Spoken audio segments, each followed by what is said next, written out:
Well, here we are, folks. Welcome to our pre-show moment. Before we get started in the formal show, great to see all of those on this evening. We've already got plenty of questions about Strata in the pre-show chat and questions sent in beforehand, so there's going to be a very interesting conversation. I have Amanda teed up, ready to go shortly, and this will be a really interesting conversation, interesting discussion. I think there are lots of interesting and surprising things to explore, not least pets. I've discovered that pets and Strata are a very big question, so we'll be exploring some of those issues very shortly. We've got quite a few on in that moment, and I'm sure some more will join. As always, people tend to come when the minute's too later, so I just run the pre-show chat for a moment or so. And interesting Cookie Boy and his elderly cat of 17 years. Mine was 16 when she departed, which is a pretty good age, but not as good as that. And I'm not sure what the ratio of cat years to human years is. Is it linear, logarithmic? I don't know.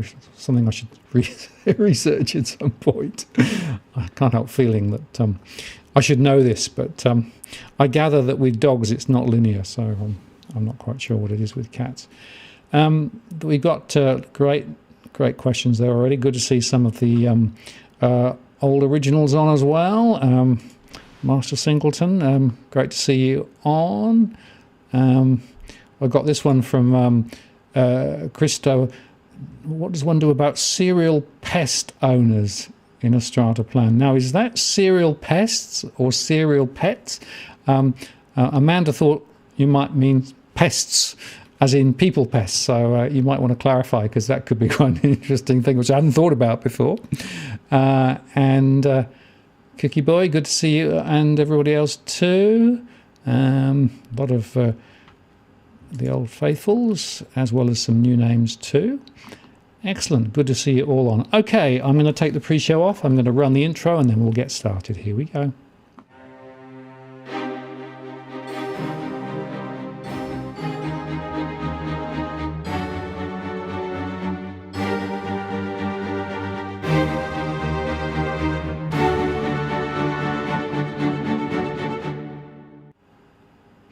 Well, good evening and welcome to this live stream event on the 17th of August 2021. Martin North from Digital Finance Analytics here. Great to have you on the show tonight and spending your Tuesday evening with us. Unfortunately for those locked down, there are less choices, so at least you've made a good choice if you've come and spent some time with us here tonight. Just before I bring Amanda in, and she's ready to go in a second, I just want to go through my normal little ramble in terms of what this show is and what it's about. This is not a show that gives specific financial or indeed tonight legal advice, which general conversation. But obviously, if you've got a specific issue you want to follow up afterwards, then Amanda is a good place to go think through from a legal perspective. I don't provide financial advice at all. I just talk generally about things that are going on. Do play nice in the chat room, please. No racial slurs. We do moderate the stream, and we do chop people off if necessary. This is as of the 17th of August 2021, if you're watching in replay. If you want to ask a question, use that Walk the World to get my attention. That makes sure that you show up in the chat stream. There's always a lot going on in the chat, and that's great. And I don't promise to see every conversation point, but if you use that Walk the World, then it's a good chance that I will. I've also enabled Super Chat, which means that you can get your question to the top of the list if you'd like to do that, or if you'd like to make a contribution to the running of what we do here. And with that introduction, it's all great and ready to go. So I'm going to bring Amanda in. Amanda, hello. Hi, Martin. How are you? I'm very good. And how are you doing? I'm doing very well. Thanks for having me on the show tonight. Well, it's great to have you on the show. We did a recorded show a few months ago, which was extremely popular. Got a lot of people talking and thinking about Strata, and the more they thought about it, the more I realised that it was blooming complicated. So it's great to have you on to shed some light on it. I think a really good place to start would be for you just to give a little bit of a background to yourself, because you've been in this sector of the legal sphere for quite some time. You're very well connected, and you've got a particular interest in Strata, haven't you? I sure do. I have been in the strata world now for about 17 years. Most of those years as a strata lawyer. I have a small legal practice in Sydney, New South Wales, and all we do is strata and community titles law. I actually started my career as an assistant to a strata manager, and that was my first job out of high school, my first exposure to an office environment.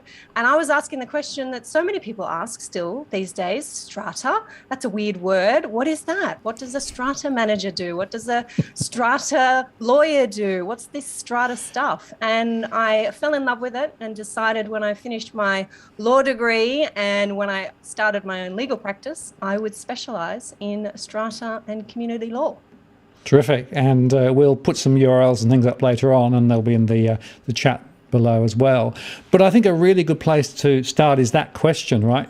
Strata? What's strata? Because, let's face it, more and more people are living now in an environment where they come directly up against strata, right? Whether it's high rise or low rise, or even if you've had subdivisions and you've had, even villas and things, it could be strataized as well. So pretty much wherever you look, there's this strata thing. But let's be clear, what do we mean by strata to start with? Yeah. Strata titling, and this is a term that we use in most jurisdictions in Australia, not so much in Victoria. They don't usually use the word strata, but strata titling is a way of parceling up property so that it can be sold to different owners. And I say property on purpose, I don't say land, because when we're talking about high-rise buildings, we're actually parceling up airspace, and we are selling pockets of airspace to different owners, which is unique, it's novel, it's very creative, but it's something we've been doing in this country for about 50 years or so. Right, so to be clear then, the property by definition will hang in space, right? And it will exist within a context that will actually be a larger building of some sort, which means that there will be common areas and common spaces. There will be multiple owners, probably, or multiple management layers and processes, right? And if you think about the evolution of a property when it's built, right, from scratch, you'll have a builder who basically builds it, right? There'll be a management company who basically manages the construction and owns the whole edifice, as it were. But then you've got the strata management bit, which is the sort of the entity that manages the sort of the wrapper around the airspaces, as it were, right? Am I reading it right in terms of those components? You're absolutely right. There's many different management structures, we might call them, is the legal term when we're talking about apartment buildings, or you've already mentioned, Martin, we do have low-rise villas and large-scale communities. We have the developer, who we call the original owner. That's the person who's come up with the idea to develop this property and to make some money out of it. They eventually register a plan when the construction's nearly complete. That's the strata plan.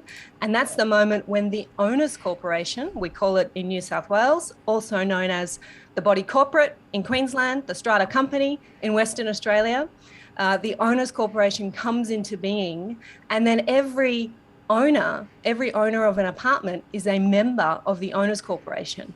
Then you have the strata manager, who is the professional that the owners corporation hires to look after the functioning of the building, send out the levy notices, collect the money, run the accounts. And then within the owners corporation, you have the strata committee, that small group of owners, like a board, if you have a board of directors on a company, that small group of owners with the day-to-day management tasks, making decisions, making sure everything runs smoothly, communicating with the strata manager. You might also have a building manager. You might have a concierge. You might have a caretaker. So it can get increasingly complex in our modern buildings. Right. And the thing that occurs to me immediately is with so many parties, right, there will be a set of interrelated relationships that are actually documented and probably has contracts attached to it, right? Absolutely. People are getting paid to do different roles and elements within it, but some people are going to have to pay as well to make it all work, right? Yep. So that there's a series of cash flows, legal agreements, I mean, this starts to gets me a bit queasy, frankly, all these different elements going on, right? It gets me excited, Martin. You can see why there are people like me, lawyers out there who have devoted their careers to being strata lawyers, because you're right, there's layers on layers. There's lots of different aspects to look at. I tell people I'm a strata lawyer and they say, oh, okay, well, that's kind of niche, but absolutely not. We're dealing with contracts, we're dealing with litigation, we're dealing with new buildings, we deal with building defects, we deal with washing on balconies, we deal with pets, and I know we're going to get into that tonight. There is just so much to consider, and I'm surprised there aren't more specialist strata lawyers out there, because it's an incredibly exciting space. And I'm also assuming that actually you need to be a bit of a specialist to really to be able to get to the nuances, right? I mean, I can remember speaking to a conveyancer basically who said, well, yeah, I touch a bit of strata stuff on the side. You know, I quickly look over the strata agreement and I'm thinking, great. You know, is that enough? That's terrifying is what that is. Yes, we do have property lawyers, and strata lawyers are a specialization within property lawyers, and conveyancers are definitely a different speciality altogether for your buying and selling of property. It does terrify me when I see property lawyers who attempt to tackle strata. It is something that myself and my colleagues have spent many, many years practicing and becoming expert at, so that we can give the right advice and the best guidance for our clients. Absolutely, and that is really the point. And you know, one of the takeaway messages I think tonight is anybody considering a transaction, be it a purchase or a sale, relating to high-rise, low-rise, or even probably duplexes, frankly, you know, anything where there's basically common areas and air around it, right? Yep. There's a level of complexity which is really important to understand. And I, you know, in my one-on-one conversations with people who've gone through the process of buying a property, often in a high-rise situation, they trip over all sorts of things later and they say, if only I had known, right? Mm-hmm. And so, you know, this caveat emptor, you've got to make sure that you ask the right questions at the right time through the cycle. And a bit later on tonight, I want to sort of take you through that journey, right? Because I think it's going to be a good way to think about it. But I wanted just to pick up a few of the early questions that came in, right? Because let's do it. You know, there are so many things we could chat about. This is the one that got the creative juices flowing, right? This is from Nebs. Can I ask a pre-show question? Yes, you can. There you go. You got up first. I just signed a contract on a unit and found out that the bylaw states only one dog allowed. I have, in fact, two dogs I have two dogs and want to know if there's anything I can do about it.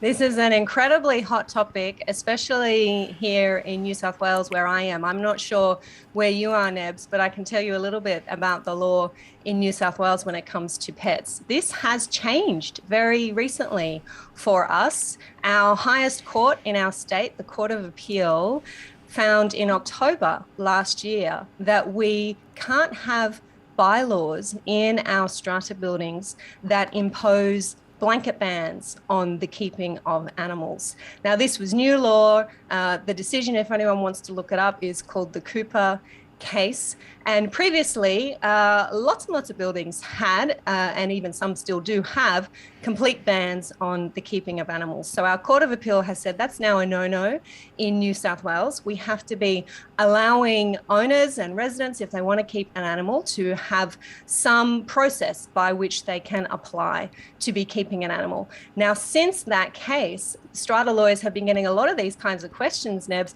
about whether the same principles apply if my building only allows one dog, or only allows cats, or only allows dogs that are 15 kilos or less. Is that the same?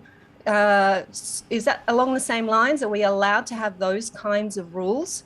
We have new legislation starting just next week in New South Wales that says an owner's corporation cannot unreasonably prohibit the keeping of an animal. And I think if you put a number limit on an animal, 1 or 2, or a size limit or a type limit, I think that's unreasonable. And I think that kind of bylaw would be invalid. And is it retrospective or is it from this point forward? It is retrospective. So if there is a bylaw in place when this legislation starts and it is a bylaw that unreasonably prohibits the keeping of an animal, then it's going to be invalid. It's going to have no force or effect. It's as if the bylaw is not there. So I have clients now coming to me saying, Amanda, I'm getting a puppy and it says that there's only cats allowed in my building when this new law starts. Can I just bring my puppy in? And I say, go for it.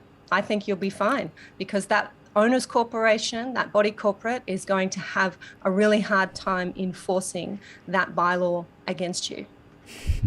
And I know that the legislation has changed in Victoria as well, and they've made it more pet friendly down there. And I heard the other day that Queensland is going the same way, so it does seem to be a bit of a trend.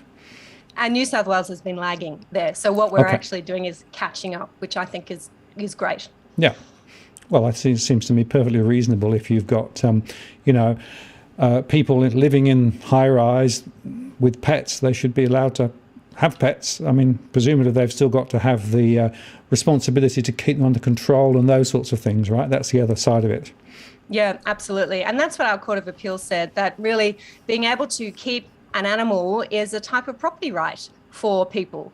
Surprising, perhaps, but that's what our court has said, and that imposing a ban or imposing a size limit or a type limit doesn't go to the heart of solving the problem. If a problem is about noise, or it's about mess, or it's about vicious animals, well, there's a way to deal with that. And imposing a complete ban is not a reasonable way to deal with that. You deal with that by imposing conditions, that the animal has to be on a lead, that they can only go in certain areas of the property, that if there's noise complaints, then the Strata committee may consider withdrawing approval for the animal. So there's lots of ways. In the same way we deal with renovation works and other activities within our apartments, we can have a process for dealing with animals. It doesn't have to be, and it shouldn't be, a complete ban.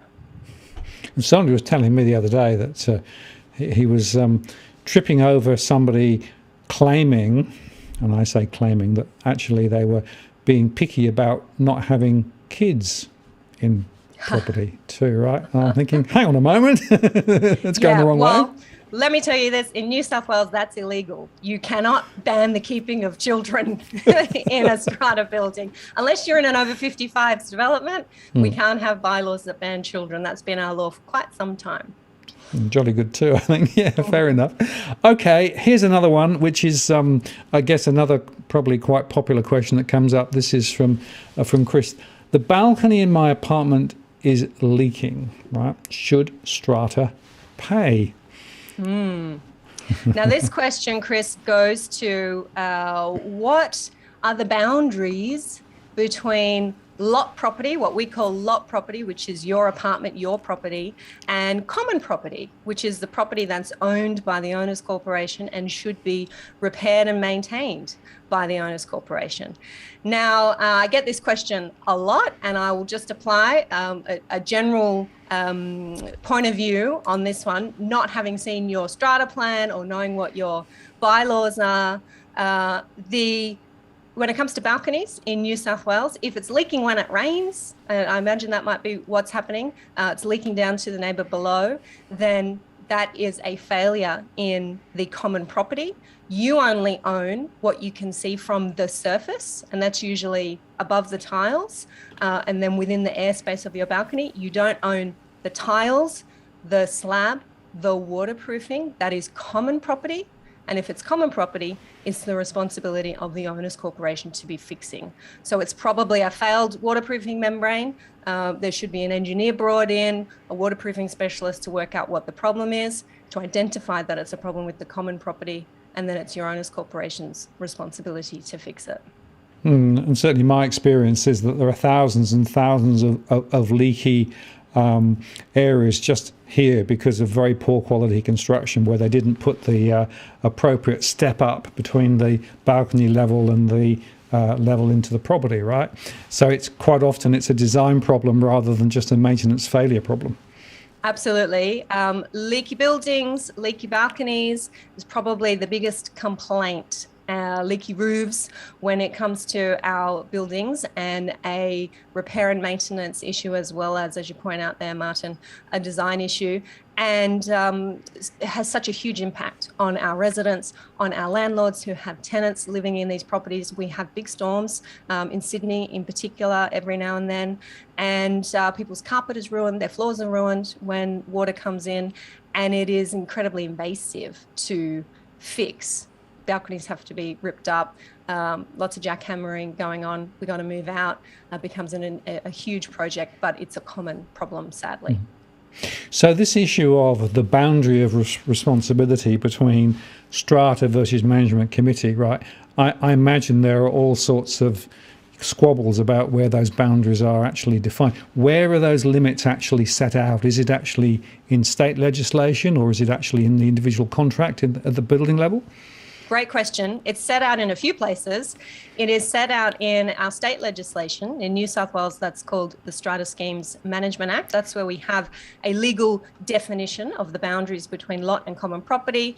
That legislation sets out what the owner's corporation is responsible for, what the committee does and what their functions are, what a strata manager can do. It's a reasonably easy to read piece of legislation. So I know there's some smart cookies on here tonight. We'll be able to dig in and have a look at that. Then you also need to have a look at your building's plan, your strata plan. That's the actual drawing of the development, the drawing of the building. And that may have particular notations on there that have been written in by the surveyor who drew the plan when it was put forward to council, that may change the definitions that are in the legislation, may change those statutory, we call them, definitions of lot and common property. So it's important to read those notations. And then thirdly, you need to have a look at the registered bylaws for your building, because they will shift the rights and responsibilities of owners. It might be that there is a piece of common property that is next to a lot. It looks from the strata plan, it looks when you read the legislation like this should be common property and the responsibility of the owner's corporation. But then there's a bylaw that gives you, the owner, some rights over that common property. Maybe it's a courtyard area and you have what we call exclusive use rights over that area. You also have responsibility to repair and maintain that area, and you might have to pay some money to the owner's corporation. That's all going to be set out in a bylaw. It's not in the legislation. It's not on the plan. It was not necessarily drawn to your attention in your contract. It's not on your title, but it's there all the same in the bylaws, and it's an incredibly important responsibility. So you have to be looking at all of those areas. Okay, so again, a degree of complexity, but important complexity to understand, right? Because if you just go on one piece of documentation, you're going to miss all of the other contextual stuff that informs that particular piece, right? And so you can perhaps be misled by what happens. Now, here's another turn on the question. What happens, though, if you're thinking about buying a property, right, and it's a strata property, what responsibilities do the agents have vis-a-vis the representation of the strata agreements when you're actually talking to the agent who is selling the property to you? They have next to no responsibility. I'll put it that way, Martin. You've already said the words caveat emptor this evening. It is really up to you, the purchaser, to make your own inquiries and find out as much as you can about the strata property that you're buying. Now, there are disclosure obligations across our country. They're different in each state. New South Wales has very, very limited disclosure obligations when it comes to strata properties. So a conveyancer, if they're doing their job well, a strata lawyer who's advising you on a purchase should be telling you to make an appointment to inspect the owner's corporation's books and records, because that is where you will find the information that you need to know about this property to be able to make an informed decision before you buy. Okay, so you can't take anything the agent says at all, basically, right? And that's what often what I say to people is, you know, because they'll say, well, the agent told me this. Yeah, remember, the agent is acting not really for you, right? They're acting for to get a deal. And frankly, some agents are really good, but a lot of agents will say whatever it takes just to try and get a transaction. You have to do your due diligence. You know, it's the same category as building survey and pest inspections and all of those things, right? This is a whole nother big area you got to add to the list of things to think about, right? Yes. And the point, of course, is that if you go into it and you actually sign up and, once you've signed up, it's hard perhaps to unscramble it. So true, yes. Yeah. And yet quite often, particularly now, I'm seeing that people are sort of cutting corners and saying, I've got to buy quick because prices are running away from me, etc. Don't cut corners on this stuff because you can end up in a really difficult situation down the track. I work with some very, very savvy property investors. They become my clients when they purchase into Strata, and they say to me, Amanda, I've bought and sold property for many, many years, but I've just bought in this building, and often they've spent multi-millions of dollars. This is expensive, big investments these days. And they come to me and say, what did I get myself into? I had no idea that this was going on in the building, that there was litigation, that there was this disharmony with residents. I didn't know I had these obligations under the bylaw. I didn't know that there was $1 million special levy coming up because we have major repair and maintenance to do. And it's heartbreaking that I tell them, if you had searched the books and records, gone and had a look at the owners corporation's records before you signed the contract, you may have been in a better position. Maybe the records wouldn't have had everything, but you probably would have found out a little bit more than what you know today, and that may have changed your purchasing decision. But now you're here, and they become my very good clients. And I always say that's really not a claim to fame. You don't want to be your lawyer's best client. Sorry. No, that's right, because it's much more difficult to unscramble it later. And quite often, of course, you always end up being disadvantaged because, you have to go in with your eyes open. And if you unfortunately have one eye shut at the wrong time, then you miss something. It can be quite difficult down the track. Now, this is an interesting question here, which I'm not completely au fait with what it means, but I'll throw it up. How is strata property sold without notice of strata control over the property? Is that even possible? I think I might know what you mean there, Bondi Steve. You're suggesting that people are buying strata not realizing perhaps that they're buying strata. Now, there's nothing that requires a big, shiny, bright sign on a property or on a contract that says, this is a strata property, you need to know you're buying strata. Where you find out if you're buying strata is that you look in the contract. It must have the title for the property, and it must have the strata plan, and it must have the title for the common property. Now, when you look at those three things, that's how you know, and you shouldn't be expected to know. You should be hiring a professional who knows how to read a contract. That professional should be telling you this is a strata plan because your title says that you own lot number 8 in SP 1234. The minute you see that folio identifier, we call it as lawyers, you know you're buying a lot in a strata plan, and that will be in the contract. Once you see the strata plan, it is a plan and it says SP 1234 in the top right corner, you know you're buying into a strata plan. Once you see a title that says CP/SP and then the strata plan number, that's the common property title for the strata plan, you're buying into strata. So all of those documents are part of the contract, and that's how you know that you're buying a lot in a strata plan. And this comes up all the time when people buy duplexes. Martin, they buy into a 2-lot strata scheme, not realizing it's a strata scheme. Yep. And in fact, there was a question earlier on from somebody saying, surely you don't get strata in the duplex, right? And I think the answer is yes, you do. Absolutely do. Yep. And these are the complexes that have the most serious problems, I have to say. Small buildings, big problems. Why is that the case? Well, there's only 2 of you. And if you don't like each other, you're going to have a problem. It is hard to make decisions. If your neighbor doesn't want to fix the dividing wall that may be cracked, doesn't want to fix the waterproofing in the shared balcony or veranda out the back, if they won't agree to do it, then you're stuck. You have to go to the tribunal and seek an order forcing that work to be done and forcing your neighbor to pay for it. So you still have common property in these duplexes. You still have obligations to together repair and maintain that common property.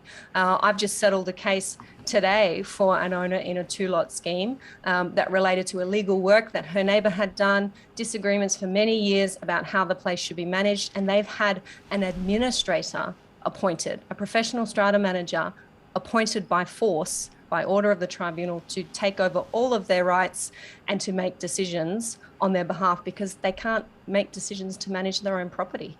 And in my world, that's frighteningly common. So if you can go in with your eyes open, knowing that you're going into one of these buildings and understanding that those rights exist, then you're going to be already a step ahead. Again, be there with your eyes open. Now, here's one which I think neatly segues into that. Let's talk about badly run strata committees, right? Because we know that they can be a big problem. You have a bunch of people who basically are representatives of living in the building or owning the building if they don't live there personally. They own, but they've basically got a say. That strata committee is designed then to make decisions on behalf of the strata community. How well does it work, and what goes wrong, and what should you look out for? John, you have hit the nail on the head. I have an ebook on my website that pops up and it says, what's the number one thing that gives us a happy experience in strata? It doesn't say that, but it's something far more catchy than that. And the answer in the ebook, you don't even have to read it, John, you already know this, is a strata committee, a properly functioning good strata committee. If you've got one of those, then you've got a fantastic community. It is absolutely, in nearly 20 years of doing this, it is what I see, the buildings that flourish, the residents that flourish, and more often those that don't are the ones that have, it all comes down to the strata committee. A poor strata committee will bring a building down. Now, your strata committee is elected by the owners at each AGM. Those positions are up for nomination and election. So it's really up to the owners. And I know those of you experienced in strata hearing this will say, Amanda, that's easier said than done, but it is up to the owners to elect a good strata committee so that you can have a functioning community. And look, the point I would make there is if you've got a strata development, which includes a number of owners who are property investors who are not resident there, right? Maybe even resident overseas, chances are that the people who are actually going to be on the strata committee will be the people around at the time, right? But they are actually essentially able to commit and make decisions on behalf of all the strata owners. Yes, the strata committee is incredibly powerful. They often have more power than owners realize. They can make decisions about whether money should be spent on repair and maintenance. They don't have to go to the owners in general meeting to get approval for repair and maintenance. They can make decisions on an urgent basis to engage lawyers and to spend money on lawyers' fees. They're the ones who are communicating day to day with the strata manager. They are often, as you say, Martin, resident owners who are there on site, which I think is great. I think our strata committees do need resident owners, but I see plenty of great strata committees with investor owners as well, who might be experienced people in business or other professions, whether it's law or engineering or accounting, and they're able to help out the building as well. So a good mix on a strata committee is nice. But I also know of some strata committees where there are certain egos that have basically taken over the show, as it were, right? And seem to be perhaps exercising power and accountability in a particular way that isn't necessarily to the benefit of everybody. Yes, in my line of work, I see that a lot. There are some people who may join a strata committee because they have a particular agenda and they want to get something done that suits them. I heard recently from a strata manager that she sees people nominate for the committee so that things won't be done, so they can actually block repairs and maintenance maybe. They can block an increase to the levies. I find that quite frightening. But it is an interesting, unique world where private citizens have the power to make decisions and to regulate what other private citizens do. We don't see this anywhere else in our society. That's the job of the government, and that's the job of the police, to tell private citizens what to do. But enter the world of strata, and your neighbour can be making the rules, enforcing the rules, or choosing not to enforce the rules because they might not want to enforce them against their mate. It makes for some very messy situations, that's for sure. Yeah, no, I think that's right. And another messy situation is the finances, right? Because essentially there's a set of finances that have to be kept by the Strata committee, which is obviously a combination of what are people going to have to pay, what money is being spent, and interestingly, how much money is put into the sinking fund for future need, right? That is another area of contention, isn't it? It is definitely an area of contention. It's also an area where some people say they don't want to buy in Strata or invest in Strata because they have to make those contributions. They have to pay levies. They have to contribute to a sinking fund, or in New South Wales, we call it a capital works fund now, and they have to save for the future. But in my mind, I own both a freestanding house, non-strata, and also strata. I think it's a wonderful benefit that you are forced to think about what you need for the future. And our legislation across the country does say that we have to forecast, we have to have 10-year plans. We have to have an expert come in and develop a 10-year plan and tell us what we need to be raising each money and putting each year and money that we're putting aside in our sinking fund, so that when the time comes, when the roof membrane does need to be replaced, when the building does need to be repainted, when the windows do need to be upgraded, we've actually got the money there. And unlike when you're in a freestanding property, you don't get surprised by these things because you've just forgotten that that's your responsibility. Well, I often say to people who've bought freestanding homes, welcome to the endless money pit, right? Yes. There's always more that needs to be done. It's not that you've bought it and, you can just enjoy the benefit. You've got to keep paying to keep it. And you're the only one paying. This is Exactly. the thing. When you're in strata, you're making a contribution along with your neighbours. And I do think there's a sweet spot, a sweet size for a strata building. You don't want to be so small that a big bill is going to sink you and that your neighbours can block reasonable decision making, and you don't want to be so big that you kind of lose that sense of community and you don't know everybody's name and you're not sure exactly what's going on in the building. So the sweet spot, I think, is around about 40 apartments in a building. You've got enough people there to be able to contribute to a large bill, but you can also, and I've lived in a building like this, you can also get to know everybody. You've got 5 or 6 people on a floor, maybe less. Say hi and bye and have that really nice community feel. Absolutely. Now, here's an interesting one, and it sort of follows up from the earlier question that Steve asked. Thanks, Martin and Amanda. We have 3 owners who went to Stage 3 action to redeem strata fees because they were not told to pay strata fees. Incredible. Yeah, that perhaps explains a bit of context. Yes, I imagine what you're talking about there, Steve, is that Stage 3 may have been, they didn't pay their levies, so they got a letter. Then they still didn't pay their levies, so they got a notice of demand or a letter of demand, perhaps from a lawyer. And then they still didn't pay their levies, so local court proceedings were commenced with the filing of a statement of claim. And I've noticed in your comment there, you've said they didn't pay because they never got a notice. Well, in New South Wales, and judging by your handle, that is where you are, they don't need to get a notice.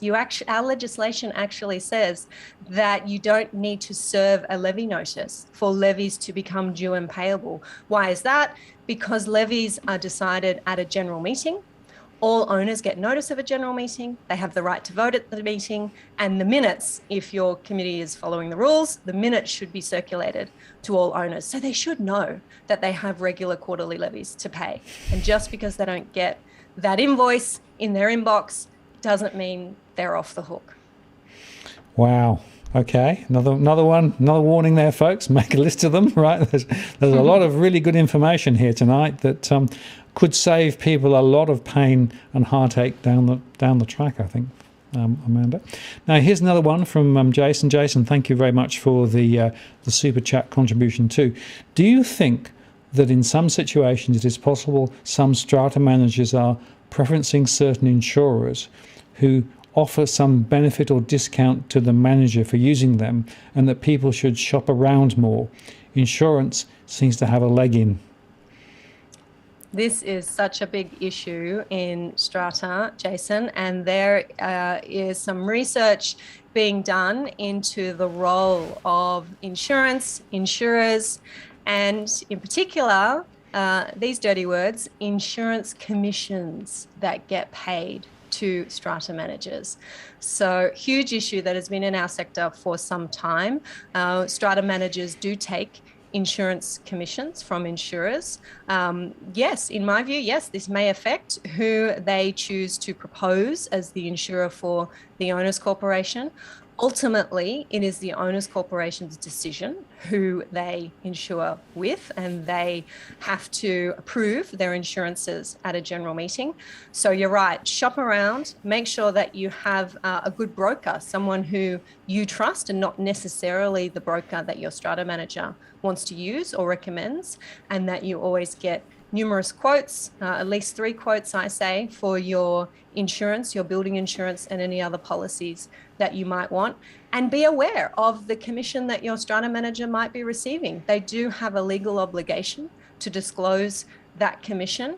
And some strata managers say, well, if I didn't get this commission from the insurer, then your fees paid to me, your strata manager, would be higher. So would you prefer me to take the commission, or would you prefer to pay me more under my agency agreement? And some buildings I know say, we'd prefer to pay you more because we just feel like it's a bit of a conflict of interest with you taking insurance commissions. And that should be entirely your call. I love it.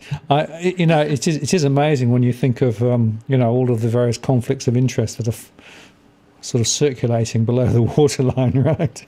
Oh, yeah. Yeah. And so often people just aren't aware that those things are going on.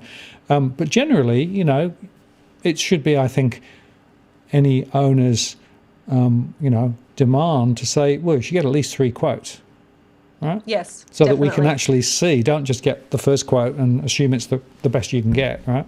That's that's good common sense. Yeah. Just knowing that you have a right to demand that, and that it is ultimately your decision.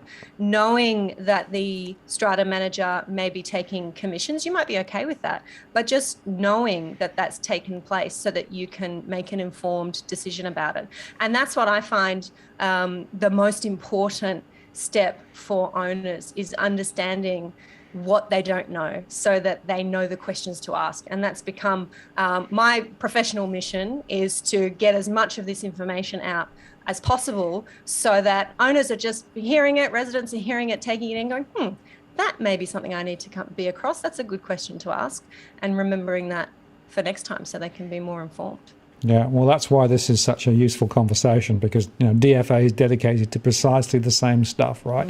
Which is, we want to help people make better informed decisions, right? And just laying out some of the things that you should think about and some of the traps for the unwary, not trying to sort of push a particular barrow, but just to say, here are some things that you should think about, right? Because if you think about these things, you'll make better decisions, and you're much less likely to be taken to the cleaners on the way through, right? Because unfortunately, there are circumstances where you can go into things in, best intent and, perhaps a bit too trusting, and unfortunately sometimes you can get caught because, frankly, some of these things are quite complicated.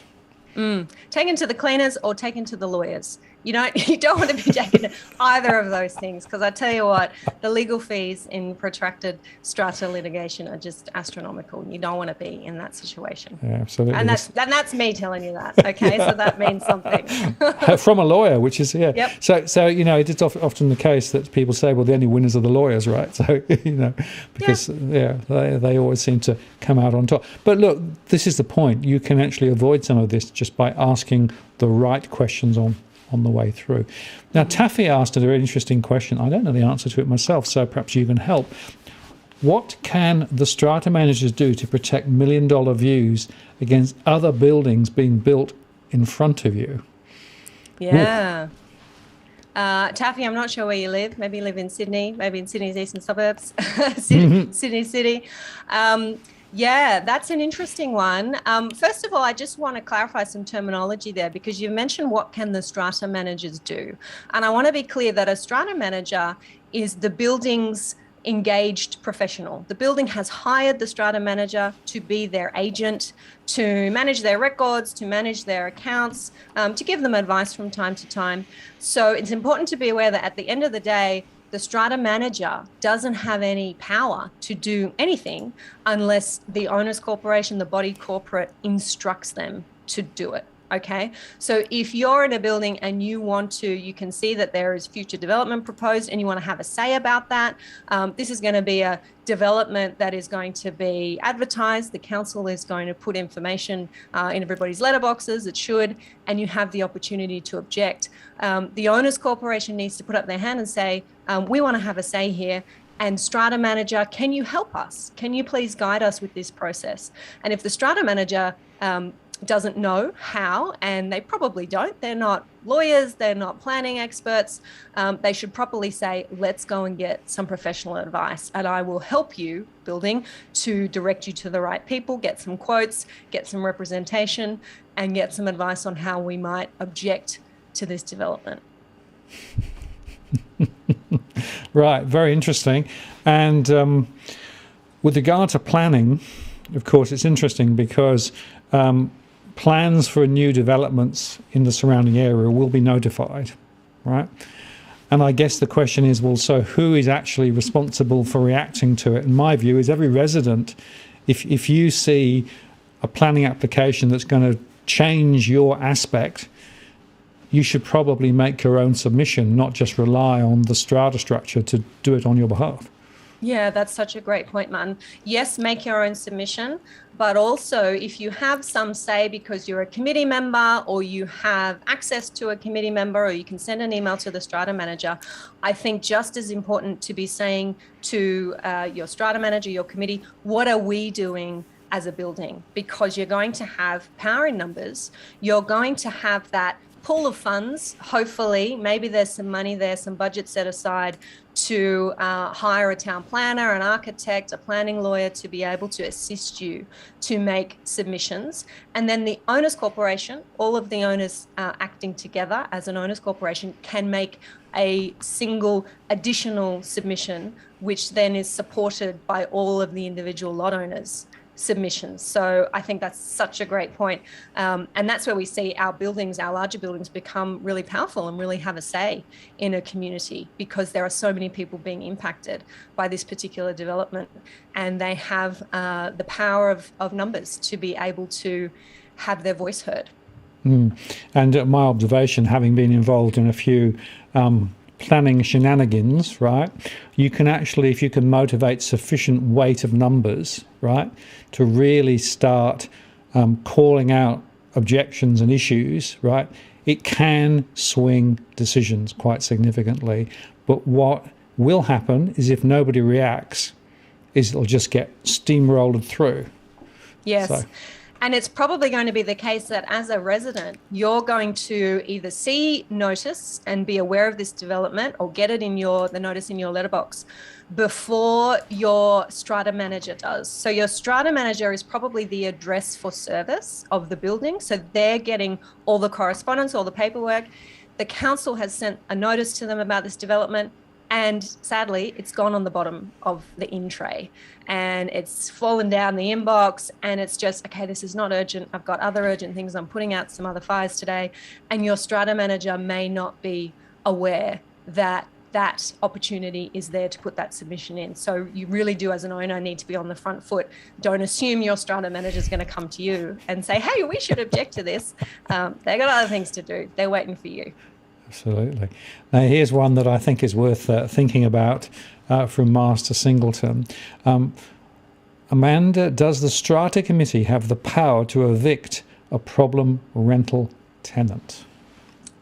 Master Singleton, so many owners wish that they had that power. Strata committees, owners, no, we don't have those powers in a strata building. We cannot evict tenants, whether they are retail, commercial, residential tenants. We cannot evict them. We cannot force the sale of a property. We cannot force someone to move out or to sell their property. What you can do is, if this person is a problem tenant or a problem owner, you can look at your bylaws for the building and find which bylaw they are breaching, whether it's about noise or illegal work on the common property or bad behavior, and you can enforce the bylaws against them. And I do a whole 90-minute webinar on enforcement of bylaws, so I'm not sure we'll have time to get into it tonight. But I do constantly counsel buildings to be taking those enforcement steps, because if you're dealing with a tenant who's on a 12-month lease and you're giving them a hard time about the bylaws, guess what?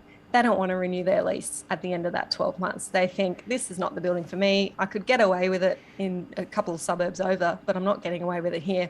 And I'm done getting notices. I'm done being called to the tribunal. I'm done paying penalties. I'm not going to renew my lease. I'm going to go elsewhere. So it is worth the effort of enforcing bylaws. Absolutely. But, there is not a mechanical process, but you have to be persistent, right? That's the key point. Yes, persistent. I say have your flak jacket on, be prepared, be committed to the cause, get your team around you to help you. I've been through this process myself as an owner, as a committee member, and I've got it easy because I'm a lawyer. I understand how the law works. It is incredibly difficult when you've got tough residents, especially if it's your home and you're having to face that every day. But if you're committed to following those enforcement processes, taking those steps, getting educated, understanding what you can do, then these problems can be solved. I do see them solved. Right. Now, this one from Cookie Boy, which I want to sort of take slightly different from the way that Cookie Boy's asking, because Cookie asked about, do you expect to see more mascot on Opal Towers like evacuation? I don't want to talk about those two particular cases, right? I want to talk more generally about, in the situation where a building is declared as unsafe, no longer certificable to live in, right? What's the role of the Strata management committee in that decision, if they have any, or is it simply imposed on them by the council or some other external party, or the bill? I'm trying to understand what role they have in all of that, if any, in that decision, because it seems to me that if I take those two examples as just examples, that came very quickly and they had to move out mighty quick. Yeah, the Strata committee has a huge role in making that decision. We have to remember that we're not dealing with public property here.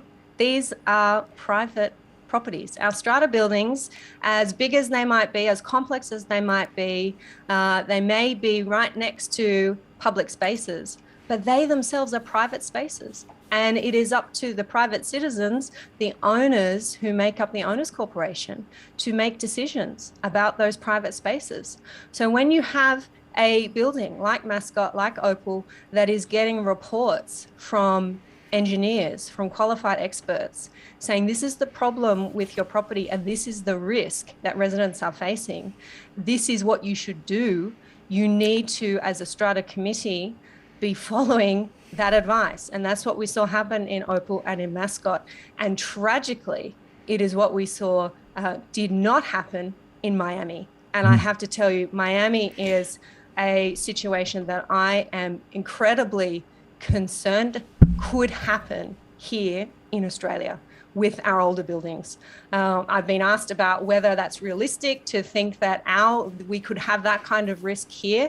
I've spoken to engineers about that and got their views, and they've said, Amanda, absolutely. We are not seeing the level of repair and maintenance in our older buildings. Miami was a 40-year-old building, and we should be paying more attention to that. There's a lot of attention at the moment being given to new buildings, less than 10 years old. Our building commissioner, David Chandler in New South Wales, is doing some great work there.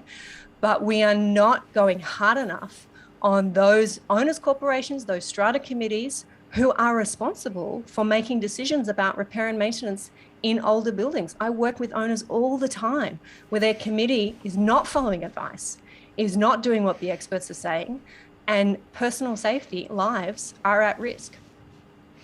Absolutely. And, the Miami story, should be a wake-up call, right? Because, as you say, a lot of focus is on relatively newly constructed buildings, but there are lots of defects running back much further into history, and there's a lot of strata stuff that's getting to that dodgy 40, 50, 60-year-old level. Yep. It's probably got asbestos in the middle of it as well, just to add a bit more insult to injury.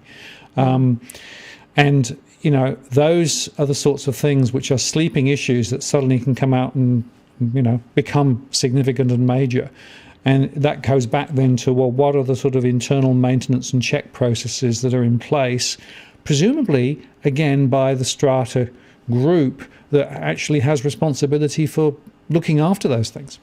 Yes, we do have very clear legislation that requires our owners' corporations to repair and maintain their common property. We have decisions from our courts that say that duty is strict, it is absolute, there is no getting out of it. You must comply with the duty to repair and maintain. So the law is very well settled, but the problem is there's nobody enforcing it.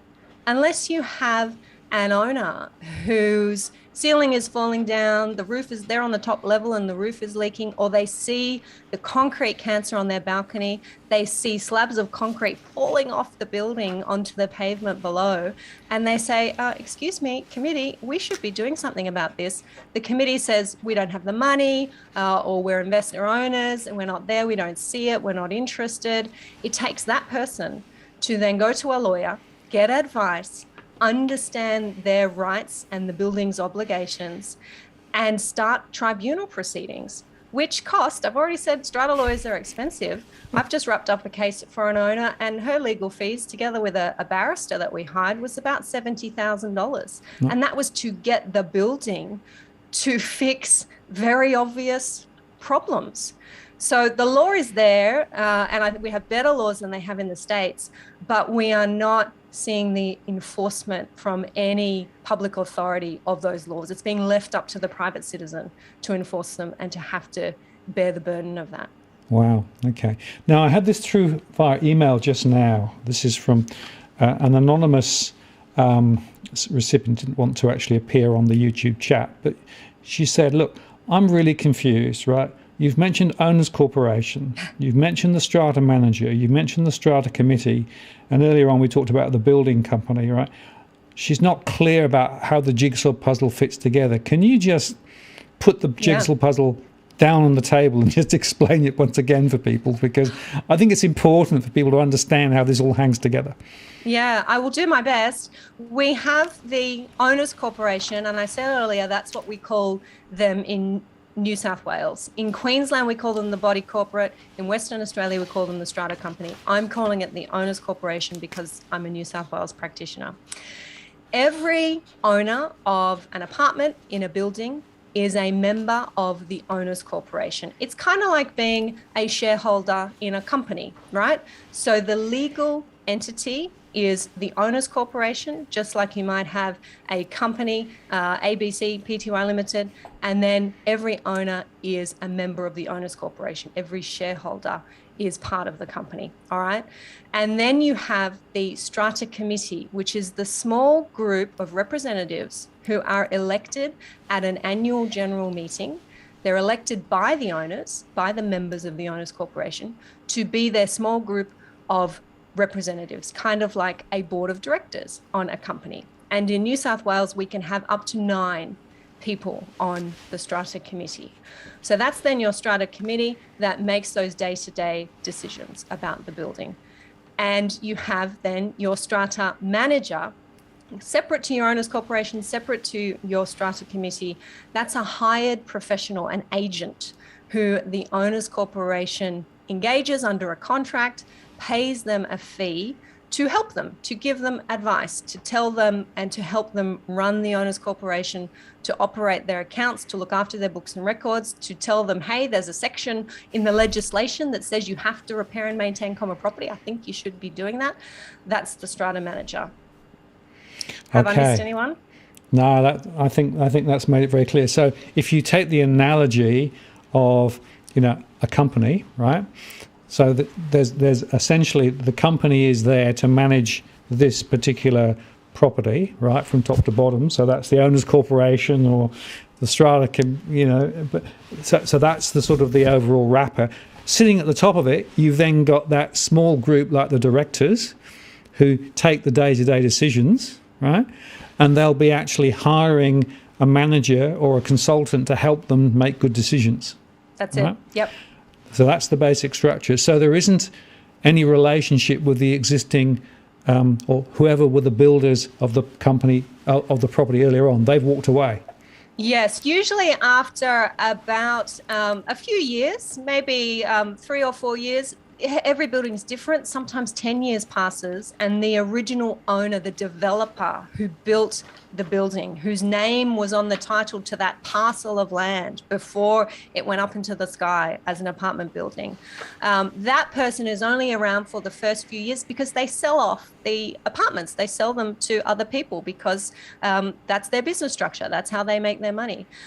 So over time, they own less and less apartments, and so they're less and less involved in the building. But we do see builders and developers around for a few years, and that's where we have disagreements about building defects and will they come back and fix the waterproofing that hasn't been done properly, the fire safety system. That's all happening within about the first 6 years of a building's life.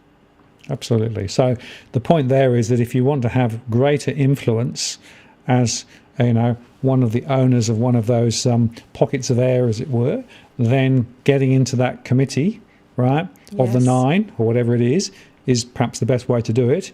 But of course, with that comes accountability and responsibility too, presumably. Yeah, definitely. I do say when I have owners come to me and say, Amanda, this is not happening in my building and that's not happening and this should be what they're doing. And I say, are you on the committee? And they say, oh, no. Why not? Oh, no, well, I don't want to get involved in any of that. No, that's true. I'm very busy. I have a full-time job.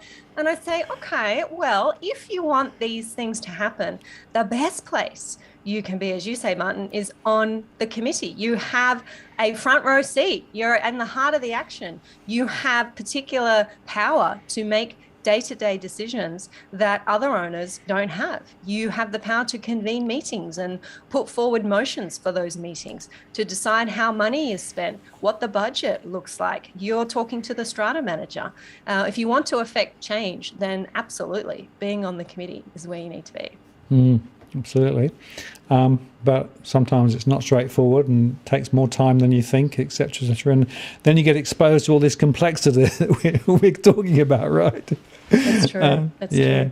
Now, here's another one which, again, I want to just take a slightly different. Master Singleton said, seems like the strata management companies might need some external quarterly audits, as there are tons of cases of strata management companies not doing their jobs properly. So more generally, the question is, who checks to make sure that the strata management company is doing its job? Yes. Well, in New South Wales, strata managers come under the auspices of fair trading. So that is the authority that you go to if you have a complaint about a strata manager, if you want fair trading to take disciplinary action. They are the licensing body. Very recently, the industry group for strata managers, which is called Strata Community Association, here in New South Wales, has set up a professional standards scheme for New South Wales strata managers. And what that does is allows strata managers to call themselves, if they're a member of this industry body, call themselves professionals. And in order to do that, they have to go through some fairly rigorous training. They have to do regular CPD, so continuing professional development.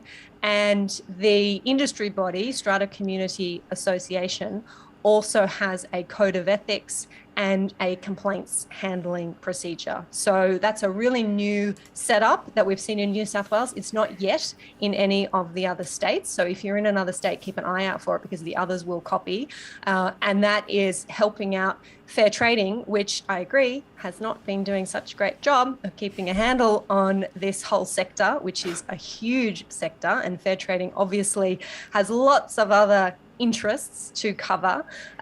Strata Community Association is trying to take matters into their own hands there and up the professionalism of our strata managers. It's been something that they've been working towards for a long time. And I wonder whether that's, in some cases at least, education and capability, right? Yeah. Look, you can become a strata manager after doing a course for a few days. And I've just told you in the last hour the complexity that these buildings face. And it's the strata manager who's bearing the brunt of all of that. Not every building can have somebody like me on call to be able to hold their hand or hold the strata manager's hand. Strata managers don't just manage one building. They have an entire portfolio. So they could be managing 30, 40 buildings at once, all experiencing these problems. And they are people who perhaps have no educational qualification above their high school certificate. It could be people who have come from a photography hobby that they really enjoyed and then decided that they wanted to become a strata manager. They did the few days course and got their license. It's a little bit scary, and that is something that the industry is working hard to change, because our buildings are becoming so complex and the law is changing regularly and quickly, and it shouldn't be just the domain of the strata lawyers to understand and to work all of this out. But I do believe there needs to be a mandatory degree course for strata managers, definitely. Okay, interesting. Now here's a question from Zach. What is your suggestion if you're not happy with your current strata? And what do you need to do to change strata management? Yes, great question, Zach. So your current strata manager will be on a contract. So the first thing to do is get your hands on that contract and have a look and see when it ends. In New South Wales, we can only have maximum 3-year terms on our strata management contracts. So you have a look at the front page of the contract, see the date for the expiry. You might find that it's coming up. Maybe there's only 6 months left on the contract. So if you're on the committee, together with your other committee members, you need to start talking about putting some feelers out for some other strata managers. Maybe talk to some buildings in your neighborhood that look great. You've got some friends who are really happy with their strata managers. Maybe do some Googling, but I don't really want to send you down that rabbit hole too far. But see what other options are out there, what they're charging, what they do, what their specialties are. Do they suit your building? They should come and have a chat with you. And you can engage a new strata manager under a new contract when your old strata manager's contract comes to an end. Absolutely, nothing is forever. And, how competitive is essentially shopping around and finding strata managers? I mean, are there lots and lots of them, or are there too few to cover all the properties? What's the story there? I think it is far too competitive. I think there is a little bit of a race to the bottom, and that is why we see a dropping of standards, or perhaps not as high a standard as we would hope for in strata management. I don't think strata managers charge enough for the work that they are required to do, the skills that they are required to have. And that's why we see this practice in some companies, it's definitely not all companies, of single strata managers, individuals, having huge portfolios, managing far too many buildings at once, because that's the business model for this particular company, and letting things fall through the cracks, making mistakes, not providing a good level of service. I think if there were companies out there who were charging more, and even I say, go to the level of charging the way that lawyers do. We have this cultural acceptance, I think, that, well, lawyers charge that much because they're knowledgeable, because they're skillful, we're happy to pay, and we defer to the lawyer's advice. I think strata managers need to step up into that role. But as we said earlier, that comes back to being properly educated and properly qualified so that they can provide that specialist expertise. And just on that, RR says some strata managers are good. However, if the owner's corp doesn't provide funds, they can't do their job. So is there a battle between this is what you should spend if you really want to fix up, and the owner's corp says, no, we can't possibly afford that much? Is that Is that reality? Yes. Yeah, in some communities, that's definitely a reality. I've been to general meetings where the strata manager's contract is up and there are 3 new strata managers proposed, and we've got the list on the agenda, or maybe someone's clever and's got a PowerPoint up, and the owners in the room are just saying, okay, who's the cheapest? And that is such a mistake. It's a mistake. And that's where our education as owners in buildings comes into play, and where we need to understand that you get what you pay for. And that if you pay peanuts, you're going to get monkeys. So not just looking at the bottom line and what the fee on the agency agreement is, but looking at what this strata manager is promising to do for that fee. And these contracts can actually be quite complex because agents will usually have a standard fixed fee, and then they'll have in the fine print in the contract their additional fees. So for all this additional work, there's additional fees, and you kind of have to sit back and work out how much of that is actually expected. We know that they're going to be doing all of those additional things, so we can kind of work out what the fee is going to be. I see some great companies now offering all-inclusive fixed fees, which if it's at the right price and it's realistic, I think that is helpful for a building to understand what they're getting for their money. Absolutely. Well, sometimes you pay for what you get, right? Yeah. Let me just deal with this. 1 second. That's all right. Okay. Now, here's a couple of interesting questions that came in beforehand. One of them was to do with the virus and the common areas and the question of accountability for it. So the owners corporation, right, and the common areas, do they have accountability in terms of the current lockdowns and those sorts of things and keeping those areas COVID free? Yes, our owners corporations are responsible for cleaning their common areas. I said earlier that these are not public spaces, these are private spaces. So in the same way that you're responsible for keeping your freestanding home clean and hygienic, the owners corporation is responsible for cleaning the common property. Now, this is a really difficult issue right now, especially in New South Wales, where we are all in lockdown. We have some hotspot local government areas where we are told that only authorised workers can leave to go to work, and cleaners and cleaning companies that clean residential strata buildings are not authorised workers. So there is a whole group of workers who cannot go to their usual workplace. They may clean a few different buildings in a day, and the cleaning companies are struggling to find staff to actually attend to this essential cleaning. And it falls to the owners corporation to make other arrangements so that their common areas can be safe and clean and as hygienic as possible for owners, to ensure that they can reduce the risk of transmitting the virus. It's a huge burden to have on volunteer committee members. These are people who, they're not lawyers, they're not strata managers, they're not medical specialists, but it's up to them to make this call about how often we should clean, who should clean, how we should clean, what new cleaners we get in, because our cleaners live in Canterbury Bankstown and we can't have them at the building right now. It's a bit of a mess when it comes to strata and our public health orders at the moment, and it's something I'm really concerned about. Absolutely. Well, I've had a few people, in private conversations with me, expressing concerns about the quality of the common areas and whether people are actually sticking to the rules and what the rules are, and it's very, very unclear, and they keep changing them.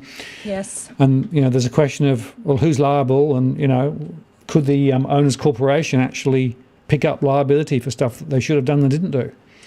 Yeah, the short answer is yes, they could.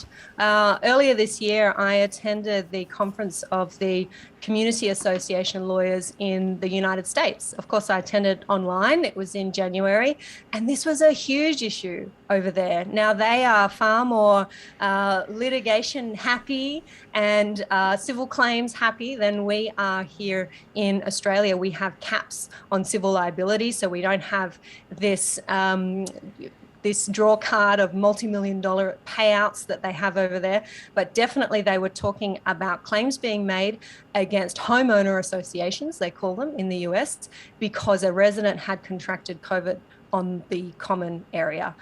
As far as I'm aware, we have not seen that in our country, but we definitely have the same legal system, the same rules about negligence and liability and duty of care that they have in other parts of the world. So we could certainly see those claims here. And it's incredibly important that owners corporations, that committee members are doing as much as they can to protect their residents. And that could simply be relying on the advice that your strata manager is giving. Tap into those emails that strata managers, I see most of them, are sending out saying, here's some guidelines, follow the guidelines. If you have a building manager, follow what your building manager is suggesting. Tune in to presentations like this one and see if you can gain that knowledge to be able to take back to your building and just do the best you can. Because I think if you're doing that, then you're going to be reasonably well protected. Great advice. Thank you very much for that. Now, this is one from Migratory Animal, who said, every high-rise should require smoke hoods next to the fire extinguishers. You cannot fight a fire when breathing toxic smoke like Grenfell Towers in 2017. Presumably, that would be a building reg more generally than just a building level regulation, wouldn't it? Yeah, definitely. Our strata buildings have to comply with the fire safety rules and regulations, the standards. They have to submit an annual fire safety statement every year. They have to lodge that with council, and that has to be signed off by a accredited fire safety practitioner. So our buildings have the responsibility to hire someone who is an accredited fire safety practitioner to come in, do the audit of the building, do that checklist, sign off, yes, we've got the fire extinguishers, yes, the smoke alarms are working in each lot, yes, we have the fire hose reel. I haven't seen hoods, so it sounds to me like maybe they're not required here or in our strata buildings, but definitely making sure a building is compliant and has an up-to-date annual fire safety statement is another important item on the checklist. That list is getting longer and longer. Yep. Cross-stitch Ange, I must just put this up. My kids just said this video can't possibly be live because of all the graphics and changing the screen in between people who are speaking. I think that's a compliment from them.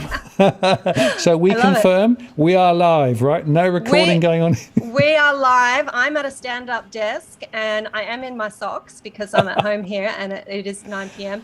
And my legs are getting tired. So does that mean we've been standing up for about an hour and a half, you and I? Well, so yes. Yeah, exactly. It's actually 9:15, so we're running the last 15 minutes. So yeah, I'm sitting down, but I will just show people. Whoops, hang on.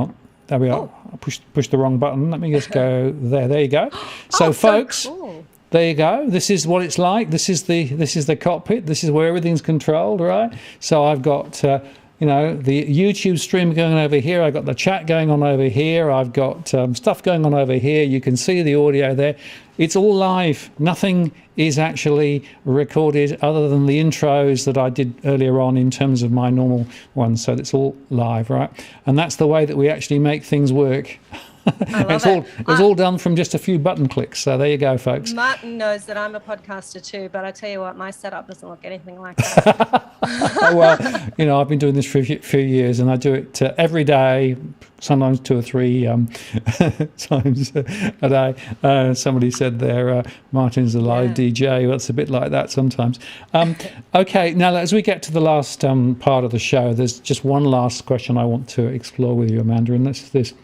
We talked about the process. When you're thinking about buying into a strata property, right, and you're coming to it for the first time, there's a series of things you probably want to do in a particular logical order. Now, we're not going to go through it in a massive amount of detail, but what are the 4 or 5 key steps that you would actually suggest people go through, check off as they go through that process?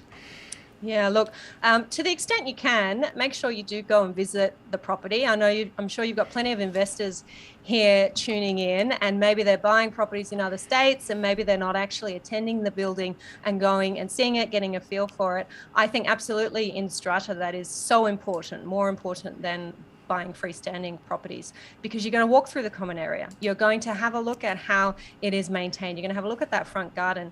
And you know what? You do get in Strata, the open for inspections, you get the neighbours popping in, right?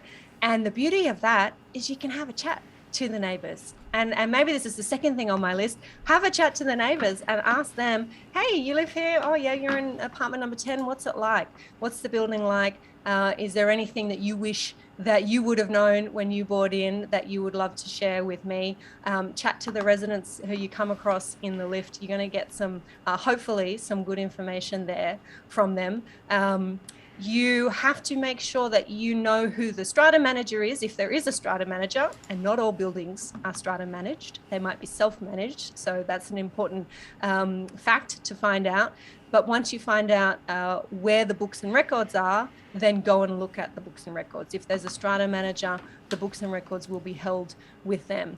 And what I've just said there is, you go and look at the books and records. I didn't say hire someone else to go and look or pay the $250 to get the standard report that the vendor wants to give you about the books and records. You go and have a look, because you're going to have a much more thorough look than a vendor prepared report would, or the $250 strata searcher would. You know what you're looking for. You know if you've got a pet, so you're going to be looking to see if there's a bylaw about pets. You know what apartment you're buying, so you're going to have a close look if there's any mention of that apartment in the minutes. Probably as good as you would be a qualified strata lawyer, but that person would be expensive to go and spend a few hours looking at the records, and that's how long it's going to take. So definitely do all of those things. When you're looking in the records, look at the harmony in the building.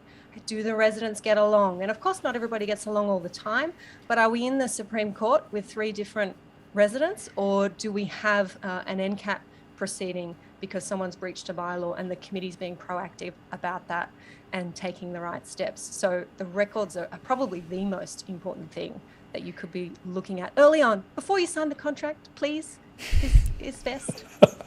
Yes.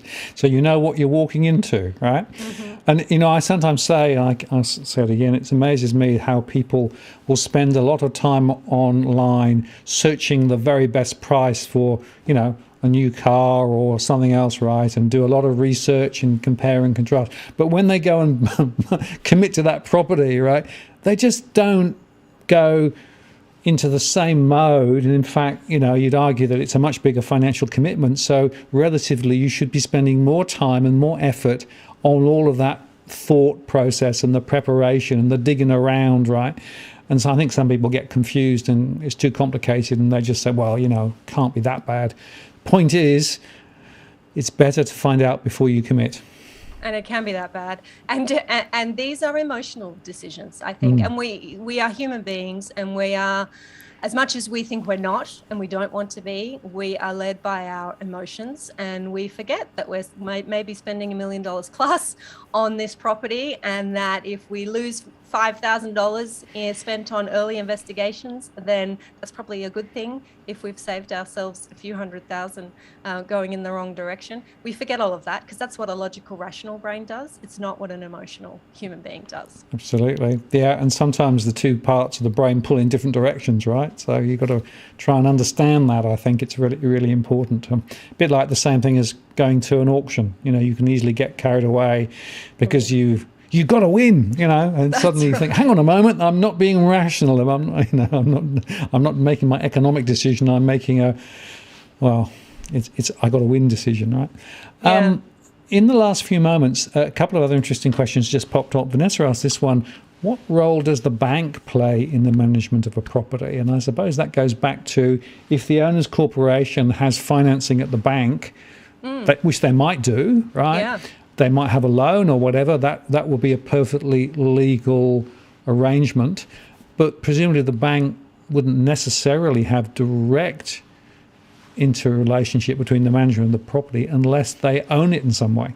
Yeah. So look, similar to a freestanding property, if we're talking about the individual apartments and you've got a mortgage, then you have your mortgage terms, you've got to pay your mortgage, or the bank's going to come and sell your property. But what Martin's pointed out there is that the building, the owner's corporation, can actually borrow money. And we call this a unique financial product. It actually has a name. It's called a strata loan. And it's a unique financial product because strata lenders do not take security for their loan. So there's no mortgage on the common property if your building has taken out a strata loan. What there is a contract, there's a loan contract, and there is an incredibly high interest rate. It is probably about 8 or 9% even now, when our normal mortgage rate is very low. And that's because there isn't any security. But lenders, strata lenders, are comfortable with that because every owner is required by law to contribute levies. And there's their security. Their security is there in the legislation. Owners' corporations must strike levies to meet the owners' corporation's debts as they fall due, and every owner must pay their levies. If they don't pay their levies, then they're probably not paying their own mortgage as well, and there can be a trustee appointed to sell their property. So strata loans are a unique product. There's only a few in the marketplace who actually do these loans. You won't find every bank doing them. If it's something your building wants to get into, your strata manager would be able to point you in the right direction. But my general observation is the interest rates are very high, and you need to be very careful because those financial commitments can really start eating away at the cash flow if people aren't careful. So, there are circumstances where it might make sense, particularly if you've got a set of unexpected, repairs that need to be fixed quickly. It is one way of solving it. But obviously, at the end of the day, the owner's corporation has to pay it back. And guess who the owner's corporation has to turn to? That's it. Everybody's got to contribute. Exactly right. And you've got really little choice. You can't opt out and say, well, I'm not part of the strata, because you're there. Your little air sack is actually part of the whole structure. That's it. We're all in it together. Yeah, exactly. Good times and bad. Cookie Boy just asked this: asbestos, major issues in older buildings. Now, I've done a lot of work recently. In fact, we've just launched a charity called Asbestos Awareness Australia. My wife actually is dying from mesothelioma now, so I'm very much passionate about raising asbestos as an issue. And it's not something that many people perhaps think about, but 4,000 people a year die from asbestos-related disease each year in Australia, around 800 of them with mesothelioma. And it's interesting that, Cookie Boy asked that, and then just a little bit later, somebody else asked about older buildings, 40, 50-year-old buildings. Presumably, the owner's corporation has accountability with regard to the asbestos content and, all of those health risk issues. Yeah, definitely. We do see this come up from time to time when common property is being repaired, maintained. There's alterations and additions happening in our older buildings. The same as in freestanding properties. If there's asbestos in the building, if it is identified, then we have to follow all of those rules and processes to make sure we're safe. I actually have an ebook on my website dedicated to asbestos in strata buildings and what the obligations are. And some buildings do have an asbestos register to make sure that we have identified all throughout the building where there may be asbestos. And I haven't looked at that ebook in a while, but I presume that it cross-refers to what the relevant legislation is there. But yeah, definitely an issue in our buildings. We might take an offline conversation on that, because what I'd like to do is perhaps connect across to that resource back to our website. We've just launched a website called asbestosawareness.com.au, and we're trying to put all the research that we've done over the last couple of years, because the asbestos situation in Australia is another disgraceful story where companies and, frankly, state and federal politicians have just looked away. It's a big issue. Unfortunately, it's an issue that more and more people are being caught up, particularly the third wave, which is actually DIY. People who actually are making changes to their own properties, be it high rise or low rise, and trip across asbestos without realising it. And you only need small amounts of exposure on one occasion sufficient to trigger a disease that appears later in life, but the average duration once it's been detected is 2 years. So it's pretty sad state of affairs. So I'll send a link, if I may, and put it up later, because that will be something that will be very helpful. Thank you. So, in fact, somebody says, is there an asbestos register for each building? No, there's no requirement yet to do that in Australia. Even in commercial buildings, I was going to ask you, Martin.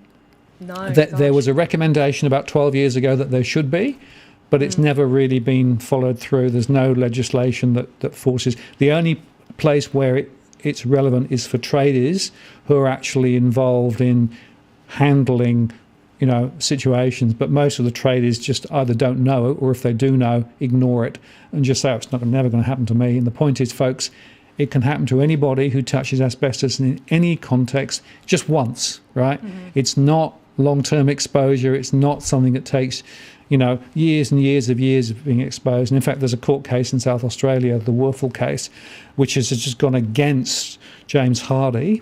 And in fact, there he was actually involved, few exposures, but basically the courts said there should have been a better communication. People should know about this stuff. And James Hardy has more of a responsibility than they are admitting at the moment. They're appealing that. Right. But it's interesting that is, real life legal stuff at the moment. So it's an interesting and very important issue. So close to my heart, and that's one of the reasons why we put a few shows up recently about asbestos. Well, we've come up to 9:29. Wow. Can you believe it? I can tell you that we've had a really interesting set of feedback. We have 1,600 visitors through the show. That's pretty good. So congratulations on Fantastic. That. Now, in terms of your site, let me just put this one up first because there is a very good site. This is your Strata property site, right? Which I recommend people go and see. And there's a lot of really useful material there, Amanda, that you've got. And anything about Strata, you've got videos about it and all those great things. Thank right? You. We're up to podcast episode 275 coming out tomorrow. Oh, congratulations. That's pretty good. And you also asked me to display this link, which I will now do, so you can explain what that link is. Yeah, so this is a unique link special for fans of digital finance analytics. This is the link where you can go to find out more about my membership community. Now, the membership doors are usually closed, but I have special permission from Martin today to be able to open them up and give you this exclusive opportunity to join us. The membership is the place where I'm working with owners, with investors. We have some strata managers and building managers in there as well, helping them to succeed in their tribunal cases without spending that hundreds of thousands of dollars on lawyers that I was talking about, helping them make sense of our public health orders and the craziness that's happening in our buildings during lockdown, helping owners to access books and records when their strata manager says that they don't have them or they're not entitled to them, helping owners deal with difficult strata managers or get their renovation works across the line. So we have a very popular online forum inside the membership where you can jump in and ask me anything, and I'm there to help you out. So head over to that link and see if joining us on the inside is something that you'd like to do. Terrific. And look, there's so much valuable information, right? Your learning experience over many years, it is really, really amazing. And, I want to say thanks very much for sharing it with us in the community here tonight. I mean, I've learned a lot, and I thought I knew quite a lot, right? But clearly I didn't know as much as I thought I did. Tell you what, I'm always learning. I'm always learning a lot. And that's why I love this space. There's always something new and challenging. So thank you so very much for having me here tonight. And I'm sure there's lots of questions there that we didn't get to. So I'll look forward to connecting with everyone another time. Yeah, absolutely. Well, we didn't get through all the questions, but we got through quite a lot of them. So thank you very much for your time. And I'll put all the links and things below, and perhaps we can do a follow-up in a few months down the track, because these issues, I think, are really, really important. And thank you for being so free with your time and experience. It really is greatly appreciated. My pleasure. I'll go and sit down now. Yeah, absolutely. Take a load off. Great. We'll take a load off. I'm going to take you offline. And thank you very much. Have a good evening. Keep safe. Thanks, and look forward to keeping in touch with you. Thank you very much. Thanks. Okay, there you go, folks. Really, really interesting conversation. Lots of really fascinating points, I think, that we saw there, and lots of people are expressing, lots of interesting perspectives, including help make my mind about what I should avoid. Yeah, that's part of what it's about. And yeah, we'll be on again, of course, next week. I'll talk about that in just a second. A lot of saying thank you very much, so that's great. Just in terms of what's going to happen next week, we are going to change pace next week. I'm going to actually do a show confronting a very critical question, who to trust in crypto land, and I'm going to have Adam Stokes talk with me. Of course, you might be aware of Alex Saunders and Nuggets News and the things that have gone on there with regards to Nuggets demise or potential demise. We're not sure exactly what's gone on. So I thought it was time to have a conversation, a really detailed conversation about who can you trust in the world of crypto. So that's what I'll be covering next week. Join me then, same time, same station, as they say. And with that, thank you very much for spending the time with us this evening. Keep safe. Keep an eye on the virus and try and avoid it where you can. Do keep those rules in mind. And I will look forward to seeing you all again next week. So this is Martin North from Digital Finance Analytics, signing off. Cheerio.